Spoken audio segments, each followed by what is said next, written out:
Bueno, iglesia, los amo, mi corazón se siente seguro, ¿verdad? Estando aquí, mientras nosotros adoramos a Jesús juntos, en verdad, qué rico es, ¿verdad? Cantar cuán digno es Él de nuestras alabanzas. Si usted es un invitado con nosotros hoy día, primera vez que está aquí con Christ Family Español, quiero darle la bienvenida. Lo más importante es que usted ha entrado a la reunión de santos, donde Jesucristo hoy viene a ministrar a nuestros corazones. Estamos aquí para recibir de Él. Sí, nosotros cantamos alabanzas, oramos a Él, ¿verdad? Pero en verdad, ante todo, nosotros recibimos su palabra y recibimos el pan y el vino que Él nos dejó para recordar su muerte y su resurrección, ¿verdad? Así que así estamos aquí. El Señor nos ha estado guiando a través de su palabra en la primera carta a los tesalonicenses. Entonces, les voy a invitar a que abran sus Biblias a primera de Tesalonicenses en el capítulo 5. Porque ahí es donde hemos llegado, ¿verdad? Durante los últimos meses. Ahora nos encontramos en el capítulo 5. Una cosa que quisiera decir rápidamente es que aquí en Christ Family Español nosotros planificamos nuestro horario de predicación en oración y lo hacemos a través del año. O sea, antes que el año comience, nosotros oramos y le pedimos al Señor que nos enseñe qué es lo que Él quiere mostrarnos a través de su palabra, ¿verdad? La mayoría del tiempo en nuestras prédicas nosotros no nos tomamos temas populares, ¿verdad? Nosotros no predicamos lo que el pastor quiere predicar, ¿verdad? Sino que nosotros predicamos a través de libros completos de la Biblia, donde el Señor nos ha puesto y allí la palabra de Dios nos va guiando, ¿verdad? Así que eso lo digo para que nosotros veamos que yo no elegí esta porción de esta carta esta semana, sino que esto fue elegido hace más de un año. ¿Ok?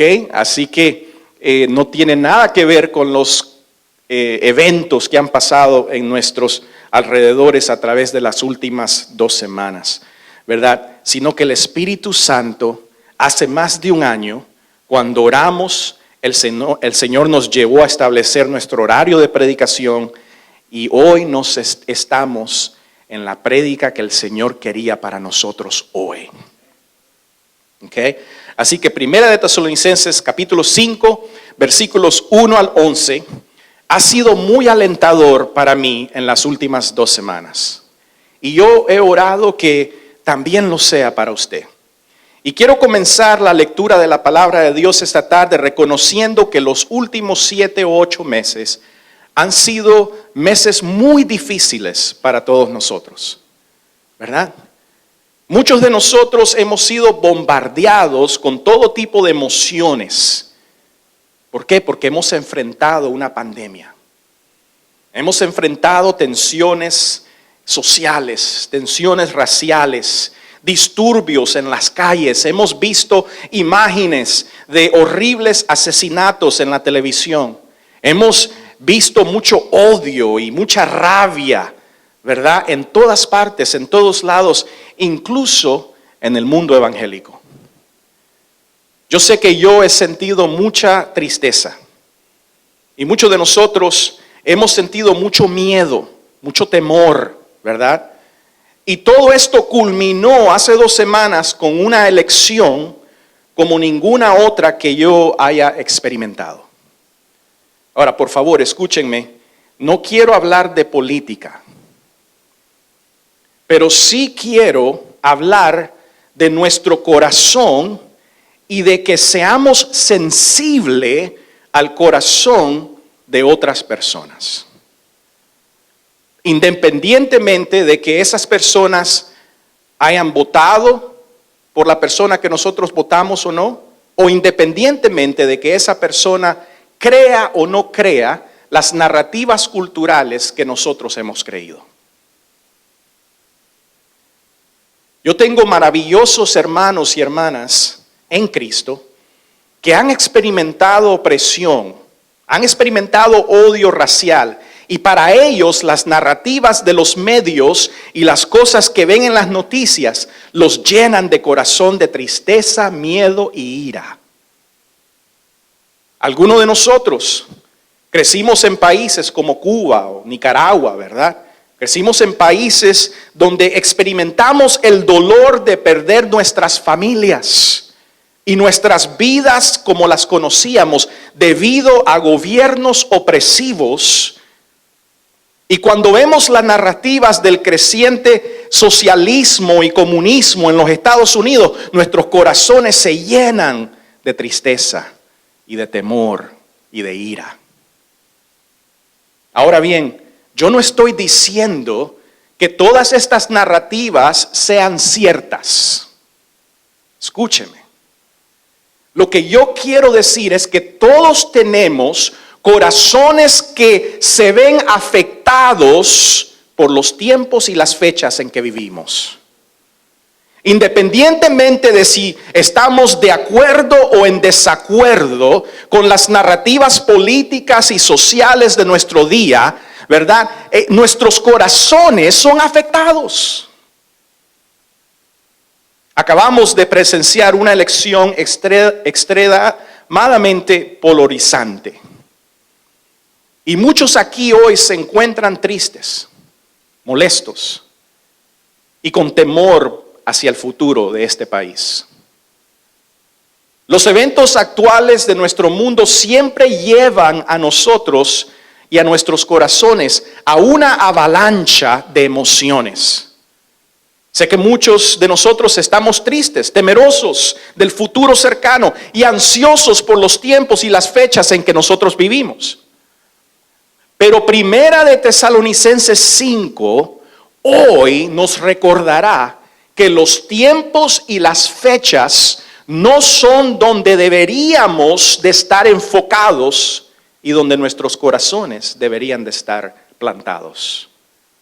Porque nosotros tenemos una realidad aún mucho mejor, aún mucho mayor. Así que es posible que se sienta bien con lo que está sucediendo en nuestro mundo hoy, o es posible que usted está afligido, afligida, con temor. Primera de Tesalonicenses 5 nos recuerda que ya sea que estemos de acuerdo o en desacuerdo con todas las diferentes narrativas de nuestro tiempo, ninguna de ellas nos lleva a la paz y a la seguridad que tenemos en Cristo. Solo Cristo. Así que vamos a leer la palabra del Señor y nos dice así: ahora bien, hermanos, ustedes no necesitan que se les escriba acerca de tiempos y fechas. Ay, ay, ay. Porque ya saben que el día del Señor llegará como ladrón en la noche. Cuando estén diciendo los medios sociales, paz y seguridad, vendrá de improviso sobre ellas la destrucción, como le llegan a la mujer encinta los dolores de parto. De ninguna manera podrán escapar. Ustedes, en cambio, hermanos, no están en la oscuridad para que ese día los sorprenda como un ladrón. Todos ustedes son hijos de la luz y del día. No somos de la noche ni de la oscuridad. No debemos, pues, dormirnos como los demás, sino mantenernos alerta y en nuestro sano juicio. Los que duermen, de noche duermen, y los que se emborrachan, de noche se emborrachan. Nosotros que somos del día, por el contrario, estemos siempre en nuestro sano juicio, protegidos por la coraza de la fe y del amor, y por el casco de la esperanza de salvación. Pues Dios no nos destinó a sufrir el castigo, sino a recibir la salvación por medio de nuestro Señor Jesucristo. Él murió por nosotros para que en la vida o en la muerte vivamos junto con Él. Por eso, anímense y edifíquense unos a otros, tal como lo vienen haciendo. Padre, yo te pido que en esta tarde tú nos animes, tú nos edifiques y tú nos recuerdes que nuestra identidad está en Cristo, no en nada más. Te lo pido, Señor, en el nombre de Jesús. Amén, amén. Bueno, leí una historia el otro día donde se dice que un día, mientras caminaba por el bosque, un naturalista, ¿verdad?, se encontró un águila joven que se había caído de su nido. No sé cómo se le dice, será un pichón, ¿verdad? Una águila, pero pequeña, ¿verdad? Y se había caído de su nido. Entonces él se llevó la águila y se la regresó a su casa y la puso en un gallinero. Él tenía un gallinero, ¿verdad? Y él puso al águila bebé en ese gallinero. Y el águila comenzó a ver a las gallinas comer. Y el águila comenzó a comer la comida de las gallinas. Y comenzó a actuar como una gallina. Y un día otro naturalista pasó por la granja y le preguntó por qué el rey de todas las aves debía ser confinado a vivir en el corral con las gallinas. Y el hombre le respondió que él había salvado a este pichón, ¿verdad?, que había caído de su nido y que él lo había traído y lo había puesto con las gallinas y los pollos y que él le había dado de comer. Y bueno, el águila se acostumbró y ahora se cree gallina. Pero el naturalista le dice, él aún tiene el corazón de un águila. Y seguramente se le puede enseñar a volar. Entonces levantó al águila del piso hacia el cielo y dijo, tú perteneces al cielo y no a la tierra. Extiende tus alas y vuela. Y el águila, sin embargo, confundida, con temor, ¿verdad?, vio a los pollitos y a las gallinas comiendo y picando, y el águila simplemente se bajó del brazo del naturalista y volvió a ser gallina, ¿verdad? Entonces el naturalista llevó al águila al techo de la casa y una vez más le comenzó a decir, bueno, tú eres un águila, extiende tus alas y vuela. Pero el águila, teniendo miedo de su mundo desconocido, una vez más saltó del brazo del naturalista y una vez más fue a comer con los pollos. Finalmente el naturalista sacó el águila del corral a una montaña alta y ahí sostuvo el rey de los pájaros sobre encima de todo y le animó de nuevo diciendo, tú eres un águila, perteneces al cielo, extiende tus alas y vuela.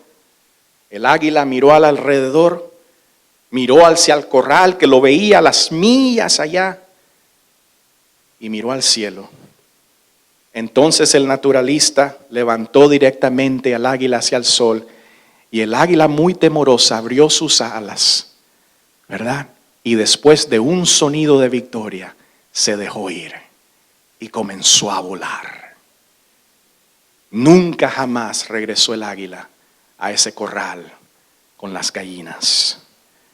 Amados, la iglesia de Jesucristo es como el águila.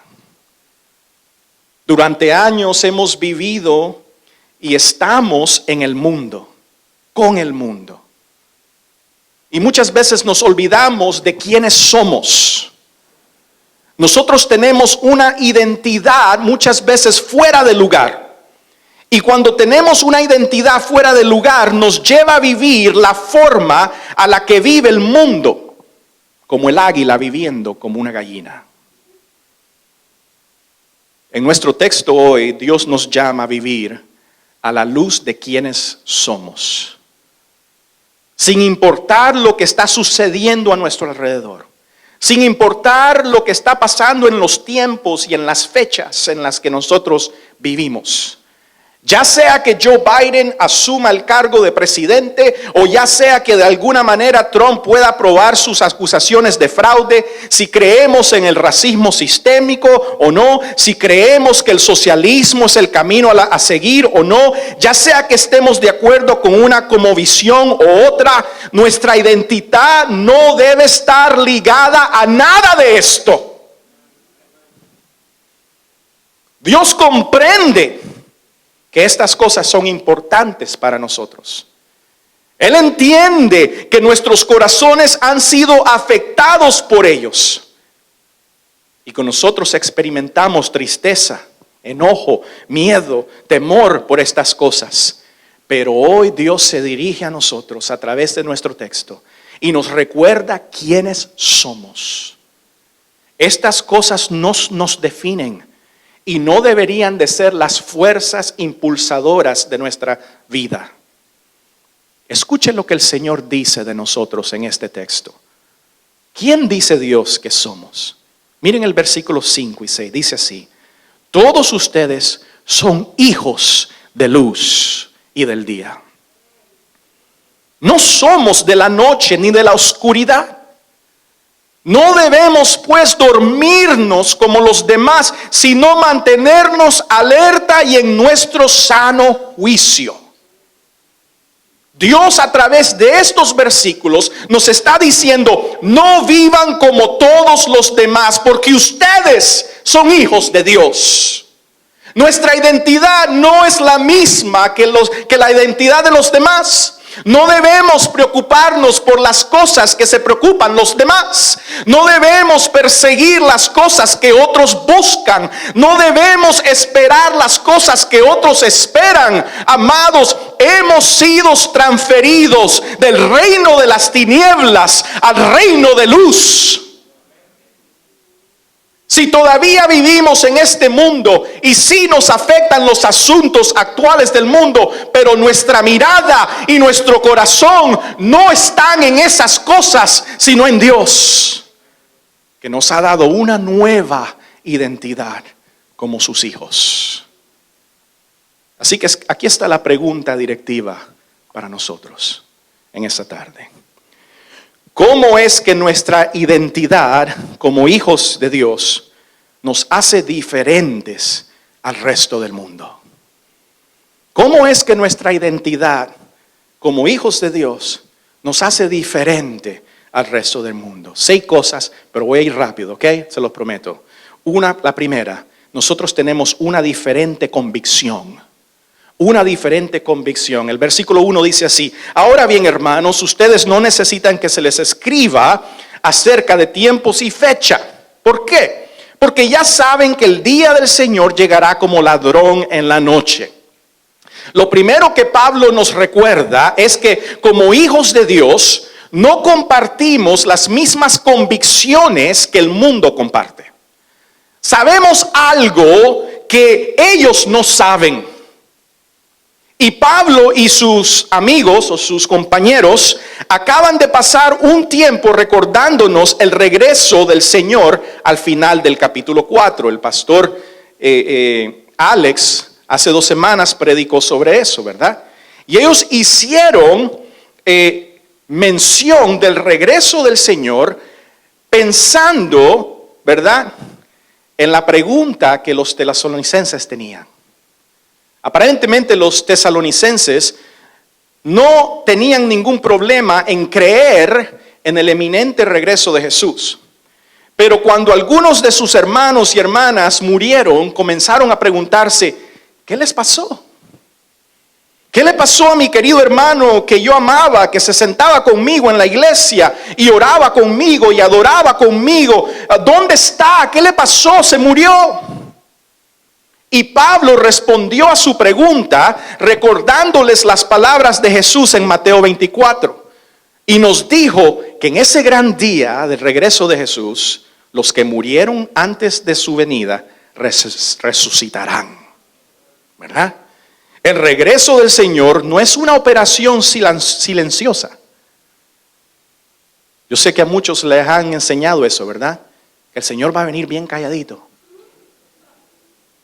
Y que cuando el Señor venga nadie se va a dar cuenta. Y usted va a estar dormido con su esposo al lado y de repente usted se va y su esposo se va a quedar.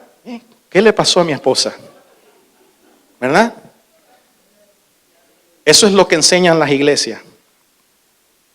Pero mis amados, nuestro rapto no será en secreto.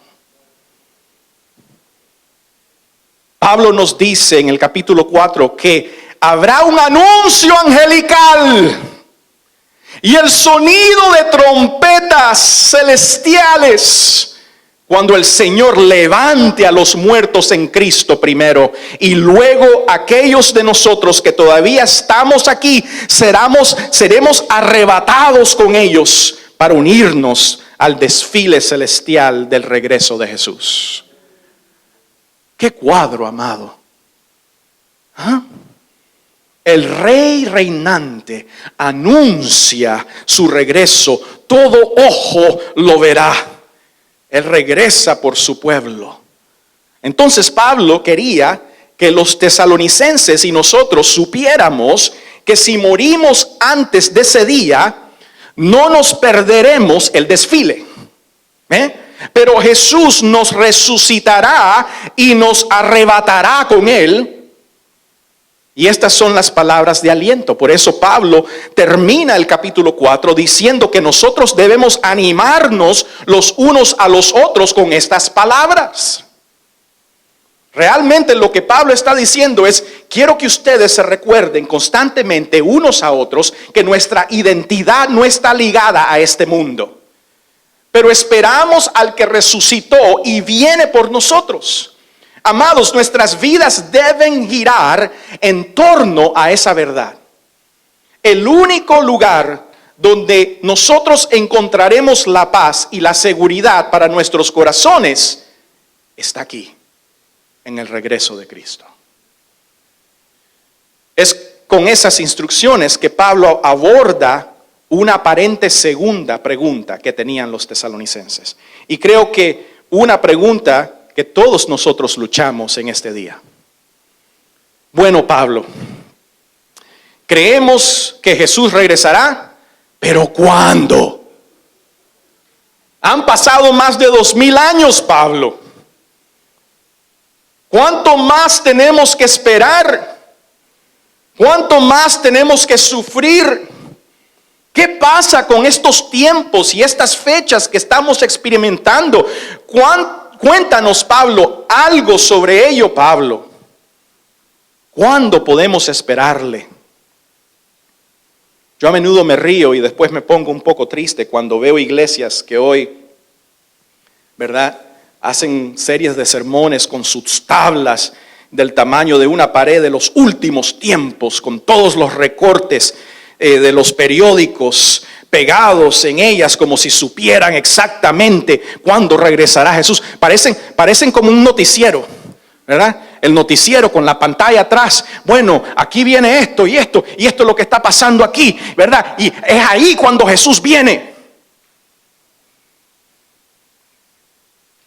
Mientras tanto, Jesús dijo: nadie sabe el día del regreso del Señor, ni siquiera el Hijo del Hombre.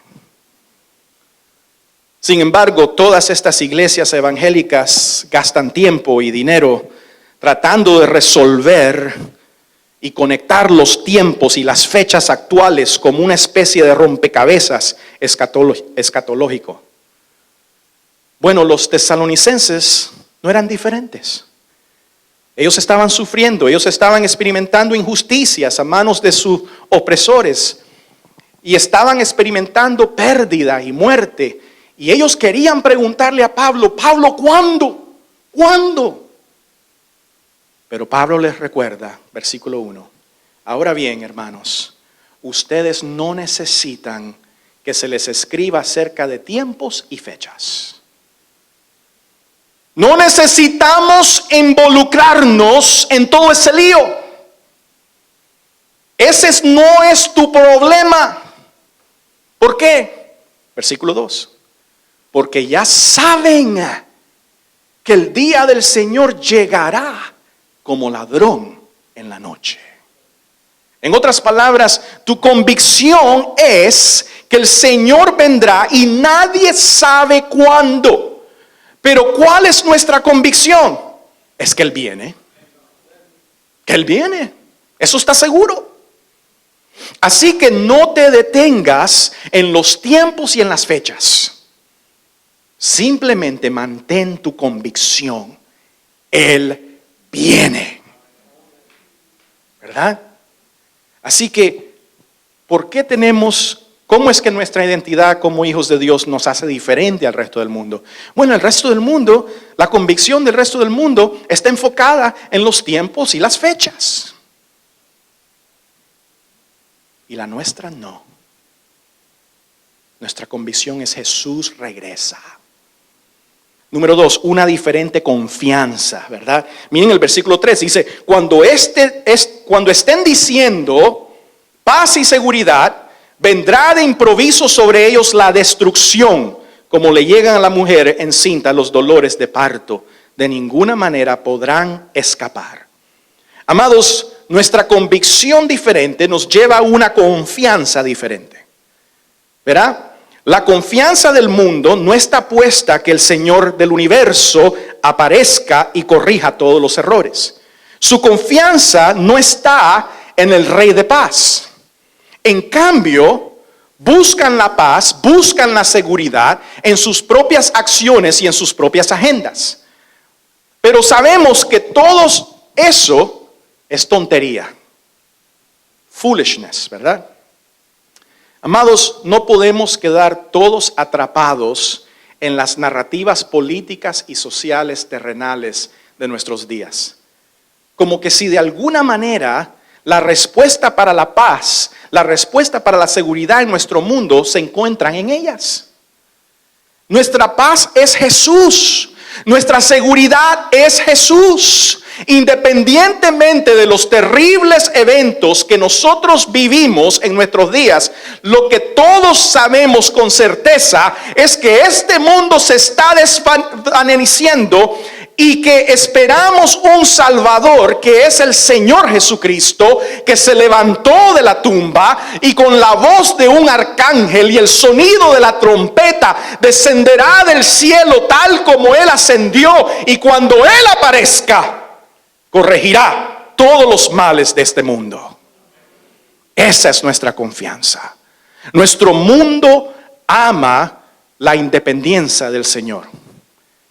Ellos piensan que si instituimos leyes correctas, que si elegimos a los líderes correctos y nos deshacemos de la oposición, tendremos paz y seguridad.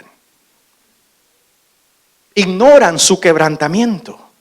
Viven una vida de orgullo pensando que ellos mismos son la respuesta a los problemas del mundo. Pero nosotros sabemos diferentes. Sabemos que su fin último es la destrucción, como nos dice aquí el versículo 3. El versículo 3 nos dice que cuando el mundo se jacte de haber logrado la paz y la seguridad, vendrá sobre ellos una destrucción repentina. Amados, te lo ruego de todo corazón, no encuentres tu paz y tu seguridad en tus afiliaciones políticas o en tu posición socioeconómica. Por favor, hermanos, hermanas, no permitan que las cosas de este mundo sean su confianza, sino que su confianza esté unida a la convicción que ustedes tienen que Jesús regresará. Ahora, no solo tenemos una convicción y una confianza diferente a la del mundo, tenemos una diferente comprensión. Miren el versículo 4, dice, ustedes en cambio, hermanos, aquí está la verdad, ellos son así, pero ustedes no, ¿verdad? No están en la oscuridad para que ese día los sorprenda como un ladrón. Todos ustedes son hijos de la luz y del día. No somos de la noche ni de la oscuridad. Ahora, podría preguntarse cuál es la diferencia entre nuestra convicción y nuestra comprensión. Les voy a decir la diferencia. La diferencia es que una convicción es algo en lo que yo creo firmemente. Pero una comprensión es algo en lo que yo creo firme porque lo comprendo profundamente. En otras palabras, amados, nosotros no creemos en la resurrección de Jesús y su inminente regreso como creer en un cuento de hadas, ¿verdad? Nosotros lo creemos fuertemente porque nosotros tenemos la comprensión de la verdad que hemos creído. Por eso Pablo dice, ustedes en cambio, hermanos, no están en la oscuridad. No están. En otras palabras, ustedes pueden ver, ustedes pueden entender, ustedes pueden comprender las bellezas de Jesucristo, que el resto del mundo está en oscuridad. Amados, no solo sabemos que Jesús está regresando, sino que la verdad invade la forma en que comprendemos nuestro mundo. No miramos los tiempos y las fechas y tratamos de hacer algo con ellos usando los parámetros y las herramientas intelectuales del mundo. No miramos la violencia en la televisión, el racismo, el odio, la opresión, el fraude, la pedofilia, la matanza de niños no nacidos. Nosotros no miramos esas cosas, el quebrantamiento de toda la sociedad que nos rodea. Nosotros no miramos eso y tratamos de darle sentido de alguna manera. Nosotros no hablamos o tratamos de arreglarlo fuera de la comprensión de que Jesús, nuestro Rey, Él está en camino. La respuesta para nuestro mundo no es un burro, no es un elefante. La respuesta para nuestro mundo no es ley humana o un gobierno humano. El mensaje que tenemos que fielmente marcar la diferencia en nuestro mundo no se basa en el esfuerzo humano, las promesas humanas o los logros humanos de cualquier tipo, sino que nuestro mensaje es de muerte y resurrección y la expectativa del regreso del que traerá la justicia que anhela todo corazón. Yo quiero que entiendan, hermanos, que cuando Pablo dice no pertenecemos a la oscuridad, lo que está diciendo es que no ignoremos lo que está sucediendo y lo que hará el Señor. A menudo la gente piensa que cuando Pablo y Jesús ilustran su regreso con la imagen de un ladrón en la noche, piensan que ellos están diciendo que de alguna manera el ladrón vendrá en silencio y nadie lo verá. De ahí es donde sale toda la basura de un rapto a escondidas, ¿verdad? Pero eso no es lo que está diciendo. Ellos están usando esta ilustración en el contexto de lo propio aquí, ¿verdad? Del propietario de la casa, del dueño de la casa. Ese es el contexto. Y el dueño de la casa no sabe exactamente cuándo el ladrón aparecerá. Entonces el ladrón toma por sorpresa al dueño de la casa porque no estaban a tantos de los planes del ladrón. Pero nosotros, dice aquí, no estamos en oscuridad. Sabemos que nuestro Rey viene. No nos tomará por sorpresa, porque cuando todos los demás se asusten y pregunten qué diablos está pasando, nosotros estaremos felices, regocijándonos de saber que nuestro Rey está aquí para raptarnos.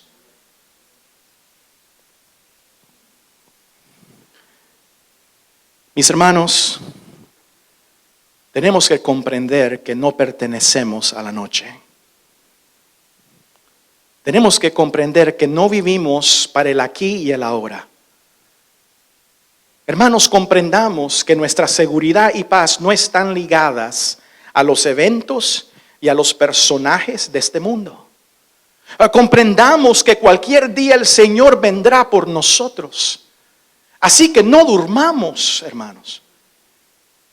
Esperamos con gozo, anticipando a nuestro hermoso Salvador. Cada vez que yo llego a mi casa, antes de parquearme, yo estoy así pasando, estoy por parquearme. La primera cosa que yo veo en la ventana de enfrente de mi casa es a mi perrito Chewy, que está parado encima del respaldo del sofá. y está parado en la ventana esperando mi llegada. Y cuando parqueo el carro, comienza a saltar, feliz, gozoso. Él sabe cuando, todas las tardes, cuando yo llego a casa, Él espera mi llegada con gran gozo. Amados, seamos como Chewie. Vivamos nuestras vidas con gran anticipación de nuestro Rey. Comprendamos todo lo que nos rodea a la luz de su regreso y con corazones preparados para estar con Él. Ese día será un gran y terrible día al mismo tiempo.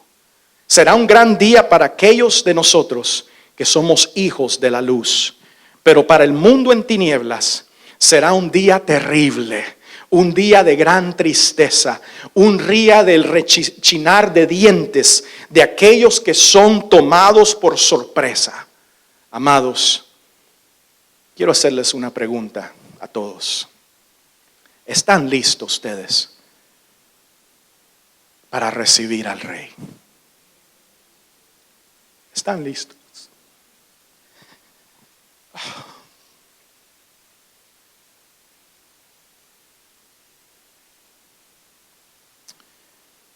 Yo quiero que ustedes estén listos, que nos gocemos ese día. Tenemos una diferente convocación, ¿verdad? Mira el versículo 6, dice: no debemos pues dormirnos como los demás, sino mantenernos alerta y en nuestro sano juicio. Aquí está la convocación, o sea, el llamado de Pablo para nosotros esta tarde, ¿verdad? Él dice que por nuestra identidad, porque nosotros somos hijos amados de Dios, que nosotros esperamos a nuestro Rey Salvador que venga por nosotros. Que nosotros no durmamos entonces como lo hace el resto del mundo. Ahora, quiero explicarles algo, porque él usa la palabra dormir aquí, ¿verdad? Y ya la ha usado en otros contextos. Él la usó en el capítulo 4 cuando el pastor Alex predicó, y la usa una vez más en el versículo 10 cuando él dice que tanto si dormimos como si estamos despiertos viviremos con Cristo para siempre, ¿verdad? Pero en ese contexto son dos palabras diferentes. Ahora, yo no me voy a poner aquí a hablarles en griego. Número uno, porque yo no hablo griego. Y número dos, porque no me voy a hacer el muy intelectual y decirles palabras que ustedes se van a olvidar cuando lleguen a la casa. Pero hay dos palabras diferentes en griego aquí. En el versículo 10 la palabra es dormir, significa muerte física. Pero aquí en el versículo 6, esta palabra de dormir significa apatía. Una persona que no le importa. Físicamente está viva, ¿verdad? Pero espiritualmente está muerta. O sea, no le interesa las cuestiones de Dios, ¿verdad? Eso es lo que Él nos está diciendo. Entonces, nuestro llamado no es vivir una vida de independencia y apatía de Jesús, como si no estuviéramos esperando su regreso, sino que nuestras vidas deben vivirse despiertos a nuestra identidad, a nuestra unión con Cristo. Amado, quiero que seamos reales los unos con los otros esta tarde. ¿Cómo estás? ¿Está tu vida despierta a Cristo? ¿O está más despierta a las narrativas del mundo? Jesús y su regreso ocupan sus esfuerzos y sus deseos, ¿o es su vida impulsada por otras cosas? Amados, yo confieso que mi corazón entra y sale. Pero aquí está nuestro aliento. Le pertenecemos a Jesús. Mis amados hermanos, hermanas, usted le pertenece a Jesús. Y Él está aquí hoy para recordarle que quiere que sepas que Él te ha llamado a una vida gloriosa de gozo que los problemas de este mundo no te pueden quitar. Él quiere que tú sepas, ¿verdad?, que tú eres amado. Por eso Él dice en el versículo 7, los que duermen de noche duermen y los que emborrachan de noche se emborrachan. Pero ese no eres tú. Jesús nos está diciendo aquí a través de Pablo que aquellos que viven de apatía, indiferencia hacia Jesús, lo hacen porque ellos pertenecen a la noche. No son de Él, están en tinieblas. Todo lo que conocen es este mundo y esta estupidez. Y también dice, los que se emborrachan, ahora eso no está hablando de bebida, ¿ok? No podemos usar este versículo para decir que uno no puede beber. Eso no es lo que Él está diciendo. Lo que Él está diciendo es que los que se emborrachan, que es otra palabra para emborracharse, estar bajo la influencia. Los que están bajo la influencia de este mundo están en oscuridad. Quiero hacerte una pregunta. ¿Qué te influye? ¿Qué te influye a ti? ¿Qué influye tu corazón? ¿Facebook? ¿CNN? ¿Fox News? ¿La televisión? ¿Qué informa tu corazón? Hermanos, por favor, escuche la voz de Jesús diciéndole hoy, no perteneces a la noche, me perteneces a mí. Y aquí está nuestra protección. En el verso 8 dice, nosotros que somos del día, por el contrario, estemos siempre en nuestro sano juicio, protegidos. Mira qué belleza. El Señor no simplemente nos dice que esta es nuestra identidad, que no pertenecemos al mundo, pero después nos dice que Él nos ha dado una protección. Y dice, están protegidos por la coraza de la fe y del amor y por el casco de la esperanza de salvación. Mis hermanos, la coraza es aquello que el soldado se pone para proteger su corazón. ¿Tú sabes qué protege tu corazón, mis hermanos? La fe y el amor. Y el casco protege al soldado en la cabeza. Tu mente. ¿Tú sabes qué te protege, mis hermanos? La esperanza de salvación. Ya por terminar, nosotros tenemos una diferente consecuencia. Porque estamos protegidos, porque somos de Él, porque Cristo nos ha hecho suyos. Tenemos una diferente identidad y porque estamos protegidos por la fe, el amor y la esperanza de salvación, nosotros tenemos una diferente consecuencia.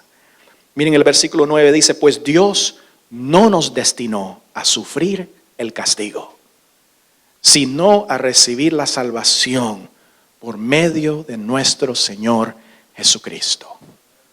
Mis hermanos y mis hermanas, este mundo va a sufrir un castigo que yo no se lo quiero a nadie. Una eternidad en el fuego del infierno. Nosotros no sufriremos eso, porque el Señor no nos destinó a la ira, sino a la vida. Finalmente, nosotros hemos sido puestos en una diferente comunidad. Versículo 11 nos dice, por eso anímense y edifíquense unos a otros, tal como lo vienen haciendo. Mis hermanos, nuestra identidad en Cristo nos hace vivir una vida completamente diferente a la del mundo. Yo quiero que en esta tarde nos enfoquemos en esa identidad. Y el Señor nos ha dejado su palabra, pero no solo su palabra. También el Señor nos ha dejado los elementos. Este sacramento de su cuerpo y su sangre derramada por nosotros. Para que hoy nosotros, tal vez tú estás aquí hoy y tú dices, ay, qué fuerte me dio esta palabra. En verdad que tengo que enfocarme en el reino de Dios. Tengo que enfocarme en Jesús, en mi identidad. Tengo que apagar la televisión. Yo no tengo que quitar el Facebook de mi teléfono, ¿verdad? Tengo que enfocarme en lo que verdad vale, que mi Cristo regresa por mí. Yo quiero que en esta tarde tú salgas de aquí con grande fe. ¿Por qué? Porque cuando nosotros tomemos este pan, vamos a levantarnos y vamos a recordar de que el cuerpo de Cristo fue quebrantado por nosotros. Y cuando tomemos esa copa, vamos a recordarnos que su sangre fue derramada por nosotros. Y esa es nuestra esperanza. Amén.